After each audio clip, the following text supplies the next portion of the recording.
السلام علیکم ورحمۃ اللہ تعالی وبرکاتہ۔ الحمدللہ ثم الحمدللہ، آج سے پھر ہم قرآن مقدس کی تفسیر کا آغاز کر رہے ہیں۔ تفسیر صراط الجنان اور دوسری تفاسیر سے انشاءاللہ ہم بیان کریں گے۔ آج ہم پہلے درس میں سورہ فاتحہ کے متعلق کچھ جانتے ہیں۔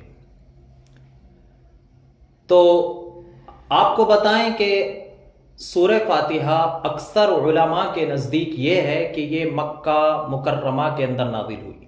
سورہ فاتحہ اس کا نزول مکہ المکرمہ میں ہوا، یعنی جب حضور صلی اللہ علیہ وسلم مدینے کو ہجرت کر نہیں گئے تھے، اس سے پہلے اس کا نزول ہوا۔ امام مجاہد رحمۃ اللہ تعالی علیہ فرماتے ہیں کہ سورہ فاتحہ مدینہ منورہ میں نازل ہوئی، اور ایک قول یہ ہے کہ سورہ فاتحہ 2 مرتبہ نازل ہوئی ہے، ایک مرتبہ مکہ مکرمہ میں اور ایک مرتبہ مدینہ منورہ میں۔ اس سورت کے اندر ایک رکوع ہے، 7 آیتیں ہیں، 27 کلمے ہیں اور 140 حروف ہیں۔ یہ ایک ایسی سورت ہے جس کے متعدد نام ہیں، کئی سارے نام ہیں، اور کسی چیز کے جتنے زیادہ نام ہوتے ہیں اس سے یہ پتہ چلتا ہے کہ وہ چیز زیادہ فضیلت والی ہوتی ہے، زیادہ شرف والی ہوتی ہے۔ اس کے مشہور 15 نام بیان کیے جاتے ہیں۔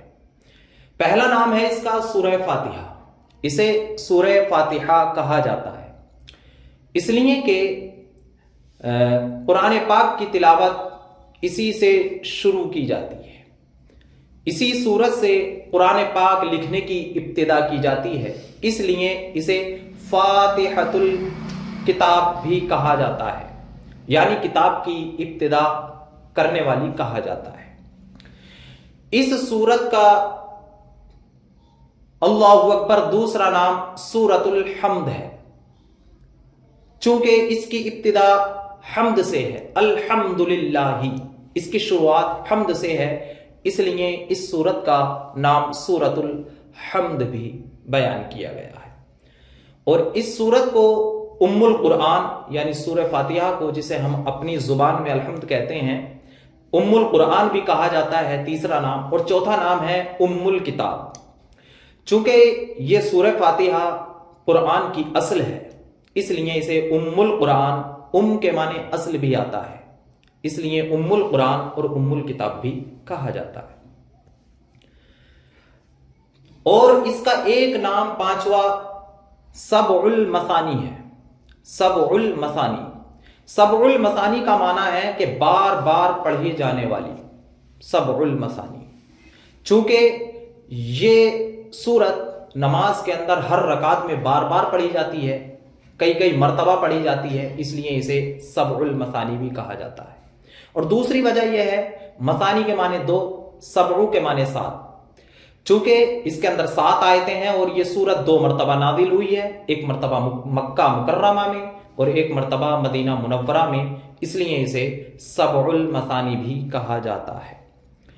اور ایک نام ہے اس کا سورۃ الکنز۔ کنز کے معنی آتا خزانہ، چونکہ اس سورت کے اندر خزانے ہیں، علم کے خزانے ہیں۔ ایک نام ہے اس کا سورۃ الوافیہ، اور ایک نام ہے اس کا سورۃ الکافیہ۔ ایک نام اس کا سورہ شفا بھی ہے، سورۃ الشفا کہا جاتا ہے اسے، یا سورۃ الشافیہ، اس لیے کہ اس سورت کے اندر شفا ہے۔ حدیث شریف کے اندر آتا ہے کہ الحمد شریف جو ہے، یہ سورہ فاتحہ، یہ موت کے علاوہ ہر مرض کی شفا اللہ رب العزت نے اس کے اندر رکھتی ہے۔ ایک مرتبہ صحابہ کرام کسی سفر میں جا رہے تھے، اس سفر میں حضور صلی اللہ علیہ وسلم حاضر نہیں تھے۔ اچانک سے راوی کہتے ہیں کہ ایک شخص ہمارے پاس دوڑتا ہوا آیا اور اس نے کہا کہ ہمارے یہاں کے سردار کو ایک بچھو نے ڈس لیا ہے، آپ میں سے کوئی چلے اور اسے دم کر دے۔